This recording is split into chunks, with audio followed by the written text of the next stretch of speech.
নমস্কার সবাইকে। তো ব্যাপারটা হচ্ছে যে আমি কয়েক যুগই বটে, কারণ গত ফেব্রুয়ারি মাসে আমি গেছিলাম ডুয়ার্সে, আর আজকে এটা চলছে আগস্টে আমি এসে সেই ডুয়ার্সের যে রিসর্টে আমরা ছিলাম আমি তার রিভিউ করতে এসেছি। মানে আমি জানি না আমি এতগুলো দিন ধরে কি রাজকার্য করছিলাম, কি কাজে ব্যস্ত ছিলাম আমি বলতে পারবো না, বাট হ্যাঁ অনেকগুলো দিন চলে গেছে। তবে ডুয়ার্সে আমরা কোথায় কবে ঘুরেছি, আমাদের ট্যুর প্ল্যান কি ছিল, বা কত কি খরচ হয়েছে, সমস্ত কিছু ভিডিও পরে আসবে। আজকে আমি ফার্স্ট যে ভিডিওটা নিয়ে এসেছি আমার ডুয়ার্স সিরিজের, সেটা হচ্ছে আমরা ডুয়ার্সে গিয়ে যে রিসর্টটাই ছিলাম সেই রিসর্টের ব্যাপারে বলবো আর কি।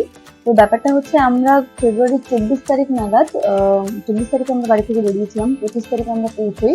আর আমাদের জার্নিটা শুরু হয়েছিল ডুয়ার্সের লাটাগুড়ি থেকে। তো 25 তারিখ থেকে 1 তারিখ অবধি, মানে মার্চের 1 তারিখ অবধি আমরা লাটাগুড়িতে ছিলাম। তো লাটাগুড়িতে যে রিসর্টটায় ছিলাম, ক্যাম্পিং ডে ডুয়ার্স, সেটা নিয়েই আজকের ভিডিওটা। তো আগেই বলে দিই, এটা কোনো পেড প্রমোশন নয়, এটা কমপ্লিটলি আমার ব্যক্তিগত এক্সপিরিয়েন্স। আমি নিজে যা কিছু রিসর্টটাতে থেকে ফিল করেছি বা যা কিছু আমার মনে হয়েছে রিসর্টটা সম্পর্কে, আমি সেটাই আজকে সবার সামনে তুলে ধরার চেষ্টা করবো নিজের মতন করে। তো বেশি না ভাবিয়ে দেখা যাক ক্যাম্পিং ডে ডুয়ার্স।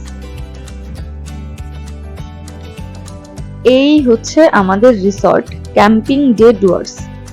তা এখানে নেমেই আমার সবার আগে যে জিনিসটা মাথায় এসেছিল, এর শান্ত পরিবেশটা, মানে এতটা শান্ত অ্যাটমসফিয়ার এখন এই সময় এসে পাওয়া ভীষণ একটু মুশকিল হয়। তো রিসর্টটা অলমোস্ট জঙ্গলের মাঝখানে ছিল বলেই হয়তো এতটা শান্ত পরিবেশ ছিল। আর রিসর্টের দিকে মুখ করে তাকালে বাঁদিকে, আশা করছি আমি কিছুটা বোঝাতে পারছি, যে দূরে পুরো জঙ্গলের গাছগুলো দেখা যাচ্ছে বাঁদিকে, আর রিসর্টের সামনের দিকে পুরো জঙ্গল ছিল। আর এই যে কটেজগুলো দেখা যাচ্ছে, এই পেছনে অল্প কয়েক ঘর লোকাল বসতি ছিল। আর ডান দিকে ছিল চা বাগান, তারপরে চা বাগানের পরে আবার ছিল পুরোটা জঙ্গল।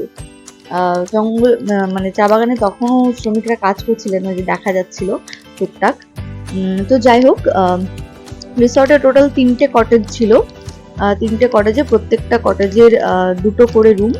আর একদম ওই সাইডের, মানে একদম বাঁদিকের যে কটেজটা দেখা যাচ্ছে, ওই যে আমার আঙুল দিয়ে যেটা পয়েন্ট করছিলাম আমি, ওই কটেজটা ছিল আমাদের, মানে ওই কটেজের 2টো রুম আমরা যে 2টো ফ্যামিলি গেছিলাম আমাদের দুজনের জন্য বুক ছিল। তো যাই হোক, 3টে কটেজে টোটাল 6টা রুম আছে। এখানে একটা কথা বলে রাখা দরকার, যে আপনারা যদি ক্যাম্পিং ডে ডুয়ার্সের বুকিং নিতে চান, হাতে একটু সময় নিয়ে বুকিংটা করবেন। চারিদিকের পরিবেশটা দেখুন, জাস্ট অসাধারণ ছিল, অসাধারণ। একটু সময় নিয়ে বুকিংটা করবেন, কারণ রিসর্টটা ভীষণ হাই অন ডিমান্ড, সহজে বুকিং পাওয়া যায় না। আমরা অলমোস্ট 1.5 মাস আগে বুকিং করেছিলাম, তাও আমাদের কনফার্ম ছিল না। তো কিছুদিন পর ওনারা ফোন করে জানান যে না, রুম অ্যাভেলেবেল হবে। তো যাই হোক, রিসর্টে গেটে ঢুকে এরকম সুন্দর ঘাসের, এগুলোকে কি কি বলে আমার সঠিক জানা নেই, যাই হোক ঘাস দিয়ে ভীষণভাবে সুন্দরভাবে মোড়া ছিল। আমরা তো সকালবেলা উঠে পরের দিনে আমি আর যার একটা ফ্যামিলি গেছিল, ওই যে দাদাটা ছিল আমার হাজবেন্ডের কালিগ, আমরা দুজন ঘাসের উপর দিয়ে হেঁটে বেড়াচ্ছিলাম। তো যাই হোক, খুব শান্ত নিরিবিলি ব্যাপারটা ছিল। সামনে যে শেডটা দেখা যাচ্ছে সবুজ রঙের, ওটা বেসিক্যালি ডাইনিং এরিয়া, ওখানে সমস্ত খাবার দাবারের ব্যবস্থা ছিল। কিছুটা বুফে সিস্টেমের খাওয়া দাওয়ার ব্যবস্থা ছিল। আর চেক আউট করার সময় বিল টিল সমস্ত কিছু ওখানেই পে করার ব্যবস্থা ছিল, মানে রিসেপশন টাইপসই ছিল। আর এরা দুজন এক্সপ্লোর করতে বেরিয়ে গেছিল। যাই হোক, এরা যাক, এরা এদের মতো এক্সপ্লোর করুক, আমরা চলুন রুমটা দেখে নিই। তো এই 2টো রুম ছিল আমাদের। বাঁদিকেরটা ছিল সুদীপ দাদের, মানে যারা আমাদের সাথে গেছিলেন, এই ডান দিকেরটা ছিল আমাদের। আর রুমের দরজা খুলেই সবার আগে যেটা চোখে পড়ে সেটা হলো ধবধবে সাদা বিছানার চাদরে মোড়া একটা বড় সড়ো একটা বেড, আর একটা ছোট বেড। 2টো বেডের মাঝখানে একটা ছোট বেডসাইড টেবিল রাখা ছিল, আর অবশ্যই চার্জিং পয়েন্টও ছিল একটা। আর ঢুকেই ডান দিকের দেওয়ালে একটা বড় জানালা ছিল। তবে রাত্রিবেলায় জানালাটার পর্দাটা টেনে রাখতে হবে, না হলে একটু সমস্যা। যাই হোক, বিছানার চাদর ভীষণ পরিষ্কার পরিচ্ছন্ন ছিল, কোনো রকম কোনো নোংরা বা কিছু ছিল না। আর রুমটাও ভীষণ পরিষ্কার পরিচ্ছন্ন ছিল, কোনো নোংরা বা কিছু ছিল না। আর বাঁদিকের দেওয়ালে খুব সুন্দর একটা পেন্টিং ছিল, অবশ্যই TV, set top box, remote, আর নিচে ওখানে আমরা আমাদের লাগেজ রেখে দিয়েছিলাম। একটা গাছ রেখেছিল ওনারা, গ্রিনারি আর কি। জলের বোতলগুলো আমাদের পার্সোনাল ছিল, পরে ওনারা জলের বোতলের ব্যবস্থা করে দেয়। আর এখানে সবচেয়ে ইম্পর্টেন্ট যেটা ছিল ইলেকট্রিক কেটেলটা, কারণ আমার মেয়ের সাথে ছিল, ওর খাবার দাবার বানানোর ভীষণ হেল্প করেছে। একটা টেবিল ছিল, দুটো বেতের চেয়ার, একটা গুড নাইটও দিয়ে দিয়েছিল। আর আমি কোথাও গেলে সবার আগে যে জিনিসটা আমাকে দেখতেই হয় সেটা হচ্ছে বাথরুম। আর বাথরুমটা ভীষণ পরিষ্কার পরিচ্ছন্ন ছিল, বাথরুমের প্রয়োজনীয় সমস্ত কিছুই ছিল। বেসিন, মিরর, জেট স্প্রে সমস্ত কিছু। ওনাদের একটাই রিকোয়েস্ট ছিল যে আমরা যেন অকারণে কোনো রকম জল না খরচ করি।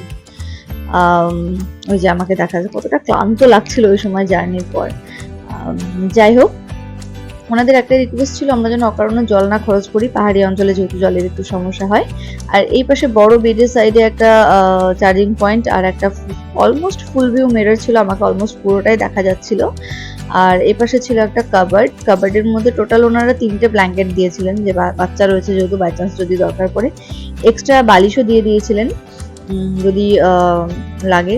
বেডের উপরে তো বালিশ ছিলই, আর এক্সট্রা এখানে দুটো বালিশ ছিল। আর কাবার্ডেও যথেষ্ট স্পেস ছিল আমাদের সমস্ত জিনিসপত্র রাখার জন্য। আর এপাশে দুটো স্লিপার দিয়ে দিয়েছিল, যেটা আমি ফার্স্টে দেখাতে ভুলে গেছিলাম। যাই হোক, দুজোড়া চপ্পল ছিল। আর চেয়ার দুটো তো আগেই দেখিয়েছি।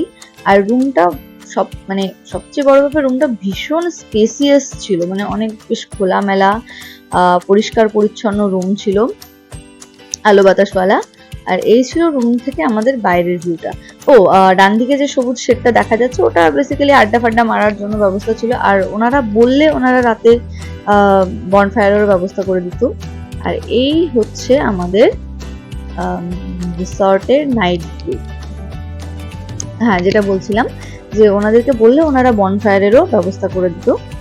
আর এই যে রাতের যে ভিউটা, এটা এখন আমি এডিট করতে করতে আমার মনে হচ্ছে আমি যদি ঠিক সন্ধ্যা লাগো মুহূর্তে, মানে এতটা অন্ধকার হবে না, হালকা আবছা অন্ধকারের মুহূর্তে যদি আমি ভিডিও ক্লিপটা নিতাম, তাহলে হয়তো আরো ভালোভাবে আমি সৌন্দর্যটা আমি বোঝাতে পারতাম যে রিসর্টটা কতটা সুন্দর, কতটা মানে আরামদায়ক একটা জায়গা।